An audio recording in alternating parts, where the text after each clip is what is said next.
Mga kaboses, lumabas po ang photo ng mga exchange ng text messages ng dalawa pong namaril sa Tacloban City. At nakakabahala po itong exchange na nangyari sa pagitan ng dalawang estudyante kasi mukhang mga kaboses na ito ay kanilang pinaghandaan at pinagplanuhan.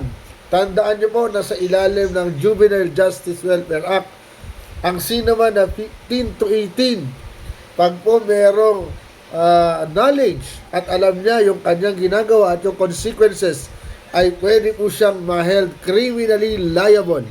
Yun pong 14 years old o yung 15 pababa ay hindi po siya maging criminally liable, pero siya po ay madidetene at meron pong civil liability siya at ang kanyang mga magulang. So hindi po na-excuse itong mga kabataan ito sa kanilang pananagutan sa ilalim ng batas. Napakahalaga po na bahagi ng ebidensya itong nangyayaring exchange, no, ng pag-uusap sa kanila kung saan talagang sinabi nila, pinagplanuhan at pinag-usapan pa nila mismo, no, yung tungkol sa batas na kapag ginawa daw nila ito ay hindi sila pwedeng kasuhan ng illegal possession of firearms, hindi sila pwedeng kasuhan ng murder.